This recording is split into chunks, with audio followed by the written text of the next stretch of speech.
7 News Medical Watch now. Health officials say a superbug has been found in South Carolina. The bacteria is resistant to all antibiotics, even those last resort drugs. The U.S. Department of Agriculture found it in a pig's intestine. Robert Kittle spoke to an expert today to find out what you need to do to protect yourself and your family. Dr. Al-Hasan is an infectious disease specialist at the USC School of Medicine.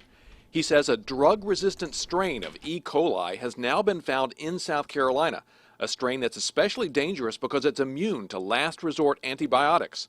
It was found in a pig here, but it has caused infections in humans in New York and Pennsylvania.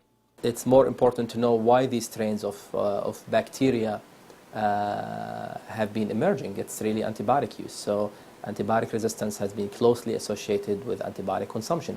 Dr. Al-Hasan says one of the problems is parents and patients who demand that their doctors give them antibiotics, even for things like a cold or the flu that are viruses, so antibiotics will not do any good. That can lead to antibiotic-resistant superbugs. The Centers for Disease Control and Prevention has created videos like this one to try to educate people about not overusing antibiotics. Now that the strain is here, he says the way to prevent its transmission is to make sure you cook food properly and don't cross-contaminate meats and other foods. And to make sure everyone washes their hands well and often, especially children, since they're more likely to take antibiotics.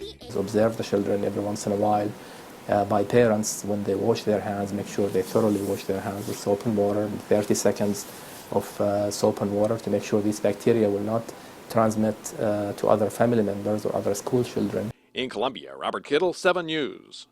Now, the CDC says 30% of antibiotic use is unnecessary, so its goal is to reduce antibiotic use by 30% over the next 5 years.